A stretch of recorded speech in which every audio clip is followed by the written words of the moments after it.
1811 4000। यही consumer helpline. जागो ग्राहक जागो।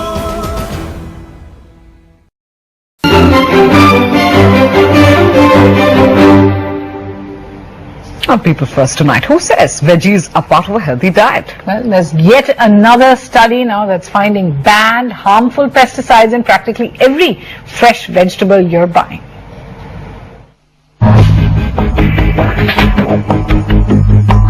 You might want to rethink that advice that greens are good for you. A new study by NGO Consumer Voice on 35 different vegetables, from potatoes to tomatoes, brinjals to even ladyfingers, show high doses of banned pesticides. Major quantities of pesticides that have been banned worldwide and here in India were found in Karela and spinach, with several other vegetables also contaminated. We did a random check of 20 out of 27 banned substances. We just checked 5 of them. And what was alarming is that out of the 5, 4 banned substances were found. The hazards these pesticides pose include cancer, kidney, liver and lung damage, even serious neurological problems. Some of these pesticides have been banned for decades actually.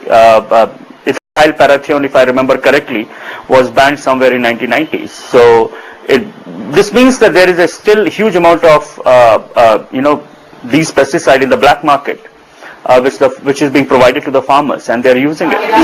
According to the Consumer Voice study, the amount of pesticides in some of the vegetables was up to 750 times the European standard. Some of them fall in the Indian, some of them are beyond.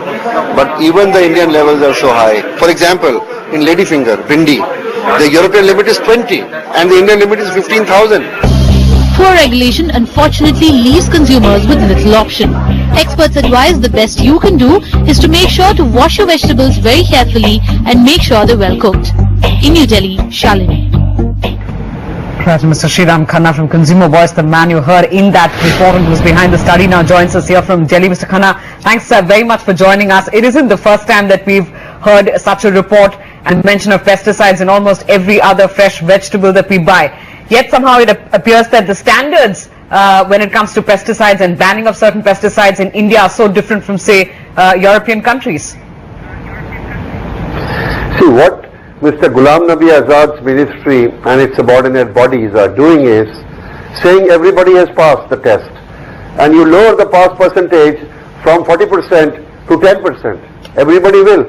The standards are so lax that the government says that there are the pesticide residues in the vegetables are according to Indian limits. But God damn it, these Indian limits are sometimes 50, 100 or 750 times the residue limits allowed internationally, particularly in Europe.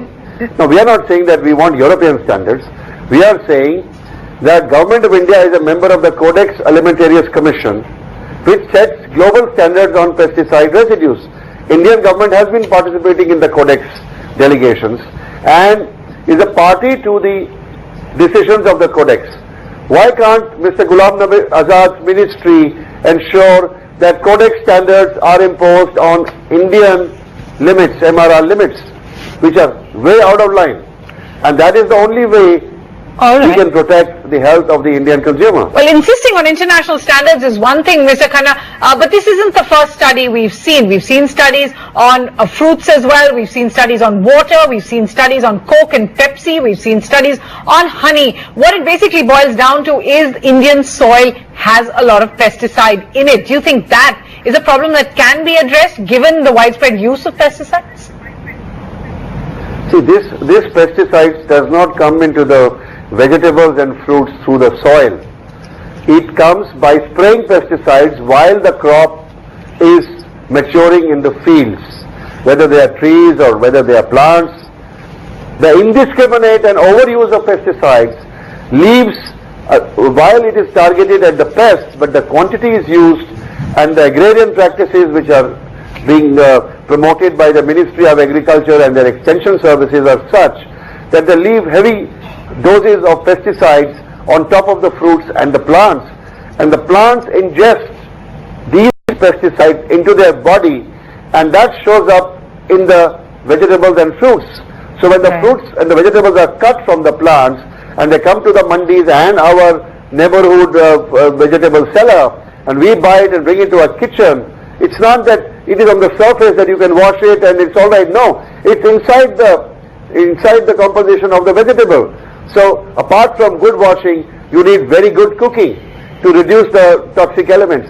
And mind you, in ladyfinger in bhindi, the amount allowed under the Indian standard is 15,000 times more than that allowed in Europe. And it's clearly double standards. Certainly. You know, Indian exporters are exporting these vegetables to Europe.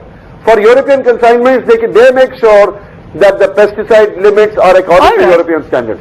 And why for me? Why you have 15,000 for my kitchen? Absolutely. That is my question to the Honorable Minister. There can be no double standards when it comes to people's health. Sriram Khanna, we'd like to thank you very much for joining us. A warning note really going out, but not just on the subject of vegetables. This Diwali, there's worries about your sweets as well, putting you at risk. You may be even be consuming paint or toilet paper. Arunodaya Mukherjee.